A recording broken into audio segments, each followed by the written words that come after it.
primeiro amor cívico do homem é a terra onde ele nasceu.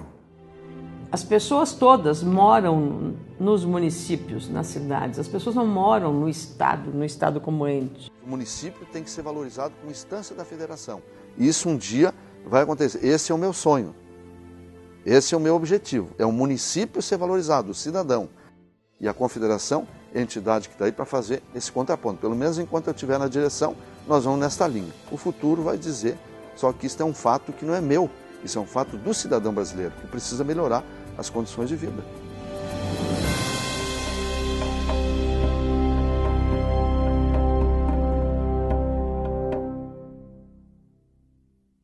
Que naquela época, na época da ditadura, essas associações de município eram todas entregues a alguém que fazia rigor do serviço de governo, não tinha peito para fazer coisa nenhuma. Na verdade, existia a Associação Brasileira de Municípios, a ABM, mas a ABM não congregava no sentido reivindicatório os prefeitos. O ICMS e o Fundo de Participação dos Municípios, que é da União, eles mandavam quando queriam. Então nós começamos a achar que a gente precisava fazer alguma coisa para mudar.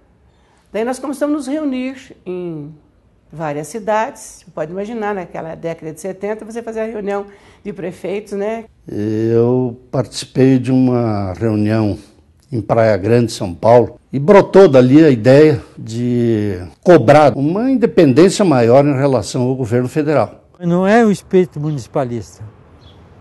Eles falavam, mas não praticavam.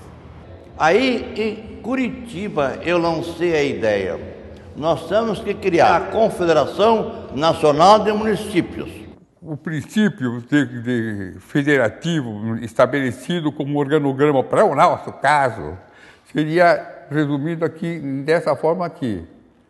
Olha bem como já nós considerávamos, confederação das associações de municípios já estava prevista no nosso organograma. Aí se resolveu em São Paulo, a convite do Wilson José, e com apoio muito forte do do vice-governador da época, Orestes Quercia. Ele facilitou que se fizesse um congresso importante em São Paulo, convidando as associações estaduais, que eram apenas 4, e convidamos representantes de outros estados. A confederação nasceu de um movimento dos prefeitos de rebeldia à existência daquele status quo que oprimia toda a população, porque era um movimento de centralização de recursos para centralização de poder.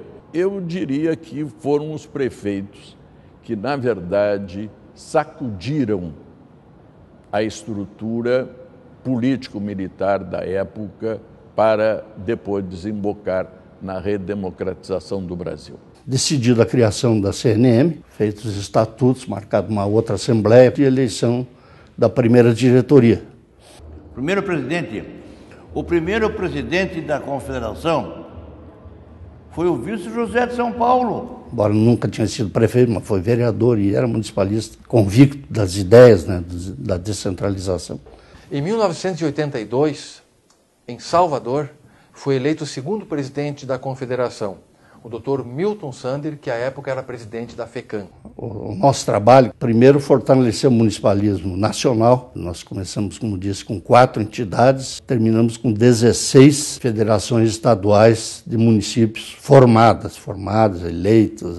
Nessa época, veio a primeira grande conquista, o aumento do fundo de participação dos municípios de 10,5% para 16%. Foi a primeira emenda, Passos Posto. Foi feita a emenda, trazida para Brasília, depois trouxemos esses prefeitos para cá para ser aprovado, e foi. A entrada em vigor, houve muita dificuldade para se conseguir ajustar com o Executivo, com o presidente Figueiredo no exercício do poder, e recebeu, então, a correspondência da Confederação que fosse em exercício logo os resultados, né, da emenda Passos Posto. Foi uma espécie de uma mini-reforma tributária. Houveram avanços aí na divisão da partilha, né? Em 1985 veio outra conquista, a emenda Ayrton Sandoval, que aumentou o FPM de 16% para 17%.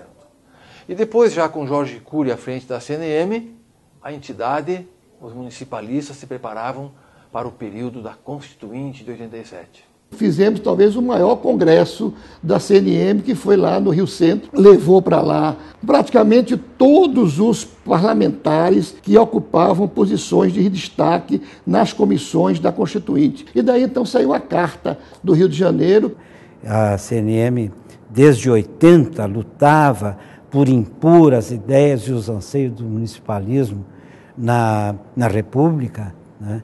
Muito deste trabalho se refletiu na Constituinte. Então, aí não tenha dúvida que houve uma participação de todos os movimentos municipalistas do Brasil, da ABM, da Frente Nacional dos Municípios e da Confederação Nacional dos Municípios. No entanto, de todos esses três, o movimento que tinha, eu diria assim, que os participantes deles eram pessoas que estavam atuando na vida pública. Por isso mesmo, nós acabávamos tendo um discurso mais ativo, mais polêmico. Quer dizer, a gente era mais aguerridos, a gente era mais de estar falando o que muita gente não gostaria de falar. Não é que não respeitasse, mas também respeitava os nossos direitos. E o segredo foi a eterna vigilância. Nós ficamos acampados em Brasília e aí que conseguimos grandes avanços na Constituinte.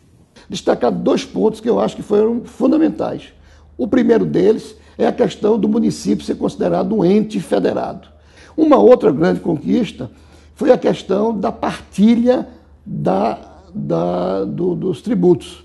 Os estados conseguiram ter um percentual, que eu diria, razoável, os municípios tiveram um percentual bom e a União, na verdade, não ficou daquilo que ela esperava. O que eu diria que naquele momento foi positivo. No entanto, logo em seguida, se buscou uma série de artifícios que até hoje se busca e, no caso, os primeiros foram as tais das contribuições. Nessa Assembleia Nacional Constituinte foi o momento mais alto do municipalismo. Nunca o municipalismo saiu tão bem, esteve tão por cima, quando na votação da nova Constituição. Aí veio a gestão do Nildo Rafael de Souza. E um fato interessante da sua gestão é que ele pegou o final do processo constituinte, quando a inflação era galopante, e eu lembro que o presidente Sarney chamou os municípios para tratar de um assunto que não era competência dos municípios. Os municípios foram auxiliar a União a controlar a inflação. E foi complementado esse trabalho com a gestão do Humberto José Quitó. Na época, a Confederação Nacional de Municípios era mais uma entidade municipalista, não era a entidade municipalista. Cada um tinha uma parcela de comunicação, ou seja, todas elas trabalhavam, tinham um objetivo municipalista, mas não congregavam esses municípios. Então, o meu papel na Confederação Nacional de Municípios foi justamente esse, tentar unir as entidades municipalistas. Depois, então, que veio o Severiano, da Bahia, que foi aquele que mudou um pouco, saiu do eixo São Paulo, Rio Grande do Sul, né? Aí a presidência foi para o Nordeste. A primeira metade da década de 90 foi difícil. Foi uma espécie de ressaca pós-constituinte, foi a saída antecipada antes do final do mandato do presidente Severiano, da Bahia, e a entrada, a volta do Dr. Wilson José à presidência da CNM. Foi ele que não deixou a Confederação fechar. Porque se eu não tivesse autorização dele, em nome da Associação Paulista, e buscar recursos com os empresários, com os amigos, com o marido, para poder pagar essas dívidas todas, a Confederação, não sei o que tinha acontecido. E se você fecha uma entidade, a história conta o que é depois para voltar e etc. Aí depois, em 95, veio o Dr. Gil Soares Almeida, ex-prefeito de Cacequi, presidente da FAMURS. Mas a situação da CNM ainda era difícil. Que o nosso entendimento era o seguinte, de que quem deveria manter a Confederação Nacional de Municípios eram as federações estaduais de municípios. De todas as 23 federações que eram filiadas à Confederação, na verdade, 5 ajudavam, contribuíam eventualmente, né? A principal era a FAMURS, que era do presidente na minha época, evidentemente. O Gil também fez vários congressos, a gente chegou a botar, inclusive, o presidente, nenhum deles, porque era muito difícil ir, porque quando o movimento estava fraco, o governo não dava muita atenção. Gil Almeida e Paulo Zulkowski. Aliás, a vinda do Paulo Zulkowski para a Confederação se deu por um motivo muito interessante. Então, a FAMURS dentro daquela linha que nós procuramos imprimir, de não ficar subserviente ao governo do Estado, fizemos um estudo e divulgamos esse estudo. Quando se discutiu o impacto da Lei Candir, na entrevista, mostrando que o Estado perderia 572 milhões. Quase 150 milhões eram dos municípios gaúchos que estavam abrindo mão em função de uma renegociação da dívida do Estado. E, lamentavelmente, com aquilo que nós colocamos, que era um número, irritou o governador da época, muito. E o governador marcou pesado em cima de nós, da FAMURS, principalmente em cima de mim. E aí, então, com isso, olha, pegue esse rapaz aí, que era um termo que usava muito, e coloque ele para Brasília. E aí foi feito um trabalho para me tirarem do movimento aqui, né? Eu já era ex-prefeito na oportunidade. Nós ficamos 2 dias lá, porque a gente fazia assim, 24 horas antes, tinha que apresentar a chapa. Então você ficava lá de plantão para ouvir, para discutir, acalmar as brigas.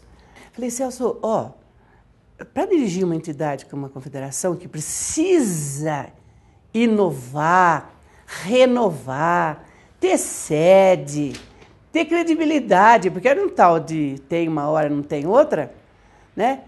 Eu falei, que tal você fica na vice-presidência e esse candidato, eu nem conhecia. Depois ele, pelo perfil dele, que eu estou desconfiada, já ele vai ser candidato, deixando a prefeitura, ele vai ser candidato a deputado. Vaga e você... Né? Que bom que a minha premonição não deu certo, porque ele não foi candidato, ele foi eleito e, graças a Deus, a Confederação Nacional de Municípios passou efetivamente a existir. Foi quando eu assumi a Confederação e me entregaram um livro de atas. Foi que eu recebi, um livro de atas, e na conta tinha R$ 2.300, se não me falha a memória. Mas depois logo a gente foi ver que tinha uma dívida de gestões anteriores, não a do Gil, que já só na Bahia era mais de R$ 20.000. Quando ele assumiu a Confederação, a única coisa que tinha era uma pasta Z, que João Fernandes carregava a pasta Z, que João Fernandes era o secretário, e Zil Costa fazia o discurso. E aí, era tudo que a Confederação tinha. Paulo, presidente, João Fernandes, primeiro secretário, em 1997, e aí Zé Irineu, João de Deus, outros companheiros também fizeram parte da diretoria à época. A partir desse momento, houve uma mudança na forma de pensar e de gerir a CNM. Então nós começamos a direcionar para que o município se filiasse diretamente à Confederação. E isso nós fomos conseguindo aos poucos, num trabalho de 10, 12 anos, dentro de uma linha política de credibilidade, porque a filiação ela é espontânea, isso tem que ser dito, ela é voluntária, o agente político, o prefeito, se filia se quiser e se desfilia quando quer, e hoje nós temos mais de 4.300 pagando espontaneamente, porque talvez confiem, não é talvez, confiem no nosso trabalho. Começou a crescer, era convidado para alguns encontros estaduais, né? Lá a gente se posicionava e aí adquiria, através das nossas posições, já uma certa confiança de muitos prefeitos que passaram a acreditar em nós e que veio culminar depois com a primeira marcha que a gente idealizou lá em 1998. Né? Num congresso dos prefeitos de São Paulo, em Praia Grande, né, numa reunião que eu estava propondo fazer um debate em Brasília mais forte, e aquilo foi sustado. Ali 1 ou 2 companheiros, se não me engano o Gilmar, que era prefeito de Franca, Gilmar Dominici, eu saí dali e no retorno eu disse, nós vamos fazer um enfrentamento. E foi ali que nós começamos, né? E quando eu vi a exposição dele no evento, me chamou muita atenção. Eu me identifiquei, né, o meu município, com a problemática e com a necessidade. Como tudo estava começando... Nós vamos realizar uma marcha, então. Se faça o congresso, nós vamos fazer a marcha. E aí foi quando se tomou a decisão ali dentro de uma Kombi, indo para o aeroporto com uma pessoa ou duas, eu e mais 2 pessoas que me apoiaram. E aí eu comecei a conversar com alguns e eles começaram a apoiar. E aí se marcou a data, se pediu lá o Petrônio Portela e se fez aquele encontro lá. Vamos dar um tiro de canhão, vamos colocar um foguete. Vai ter um dia que todo mundo vai estar aqui no interesse de todos os municípios, tá? Para mostrar a nossa situação, tá? Para chamar atenção, para mostrar a organização, para dizer os problemas que tem. E foi isso que fizemos. Tal dia, todos os prefeitos, tá? No interesse do município, aqueles que querem trabalhar para os cidadãos, o dia da marcha deve estar em Brasília. Na realidade, o Fernando Henrique tinha viajado e ficou como presidente o Antônio Carlos Magalhães. Para tentar entregar o documento, que era aquela, vamos dizer assim, aquela lista, aquela aquele conjunto de reivindicações, a pauta chamada pauta municipalista, que era um livrinho que a gente conseguiu imprimir, verde. Os prefeitos entenderam por bem que todos deveriam ir até o Planalto e que só a comissão entraria naturalmente para ser atendida. Então nós saímos ali do auditório Portela do Senado a pé e fomos indo lá para o Planalto. Mas aí que deu todo aquele enfrentamento quando chegamos de frente ao Palácio do Planalto e que surgiram todo aquele movimento da segurança do próprio palácio, que é natural. Né? Porque no primeiro momento a gente ficou com medo, porque a gente já viu muito e acompanhou muito a repressão militar. E isso veio à mente, veio aos olhos aqueles momentos que o Brasil já tinha passado e que não precisava mais passar. Então isso foi muito pesado. Ali estava a cavalaria, estava toda a vigilância, os cachorros, os policiais, e eles soltaram mesmo, porque como é que você segura uma multidão avançando? E lá no Palácio do Planalto, quando nós chegamos, eu me lembro que aqui tinha o prefeito da cidade do Piauí, Angical. Ele ligava naquela hora lá para a esposa e dizia assim, olha, tá os policiais aqui de Brasília com os cachorros grandes, tira os meninos da sala que pode ser que daqui a pouco a gente vá brigar com esse povo. Quando aconteceu aquele enfrentamento, todos aqueles policiais a cavalo, os cachorros, sendo colocados em nós, aí realmente as autoridades de gravata reagiram também, né? E aí houve aquele encontro que causou todo aquele trauma. E quem estava de mão comigo, me lembro que era o senador Suplicy e um dos cachorros. Eu felizmente não fui atingido, mas ele foi. Os policiais avançaram e um cachorro avançou sobre a minha calça e produziu um rasgo rasgou simplesmente a minha calça. Recorda a minha chefe de gabinete que até a cueca ficou de fora. E por isso que a gente pejorativamente fala que fomos recebidos, ao invés de ser recebido pelo presidente, pelas autoridades da República, nós fomos recebidos por cachorro. O medo talvez não surgiu porque a coragem de todos que estavam juntos de enfrentar, né, e de mostrar a necessidade e por que nós estávamos ali. O prefeito não viria a Brasília agredir um senador, agredir um deputado ou agredir um presidente da República. Os prefeitos estavam aqui com toda a ênfase, com toda a garra, com toda a determinação, na luta intransigente, não é? Pelas melhores condições de vida das nossas comunas. Se for analisar, a gente não ganhou objetivamente nada naquele instante, mas me parece que aquilo ali foi um estalo, foi um despertar na mente, na visão, no coração, na alma de cada municipalista. Ali serviu para fortalecer mais a entidade, fortalecer os prefeitos, de saber que com a união a gente podia vencer as etapas. E a partir daquele momento a gente arregaçou as mangas e não, olha, nós temos que ir à luta mesmo, nós precisamos lutar. Ali a gente pôde perceber e entender que o governo funciona sob pressão. Se não tiver pressão, o governo acaba não funcionando ou funcionando lentamente. Aquele evento que nós estávamos realizando aqui em Brasília, se não fosse aquela movimentação, não teria saído na primeira página dos jornais. E acabou virando foto de primeira página de quase todos os jornais, né? Houve um certo divisor de águas, né, em relação ao Executivo e ao Congresso Nacional. Então, isso deu esse start, eu diria assim, nesse novo momento, que eu chamo de um novo marco no movimento municipalista, e aí os prefeitos indo em reuniões, começou a se fazer assembleias menores em Brasília, mas convocando os prefeitos, alguns passaram a se filiar, a estimular. A partir de lá, começou a efetiva organização da Confederação Nacional dos Municípios e que se transformou o grande órgão importante que é hoje. Com o trabalho dele, utilizando essa pequena estrutura, o seu celular e os contatos que ele começou a ter em Brasília, as coisas começaram a acontecer. Em 98 começou a primeira marcha, em 99 foi a segunda e assim por diante. E o Paulo teve a capacidade de montar um bom quadro de assessores. E com um bom quadro de Pelés, ele fez um bom time. E com um bom time se tem mais resultados. E o Paulo Gigoski tem essa capacidade, ele sabe transmitir uma ideia, mesmo por mais complexa que ela seja, numa área tão técnica como é a questão do municipalismo. O Paulo conseguiu transmitir aos prefeitos a necessidade de se filiar, de participar. Ah, mas vou gastar um dinheirinho. O dinheirinho voltou centenas de vezes mais pela atuação da Confederação nas conquistas que obteve para os municípios.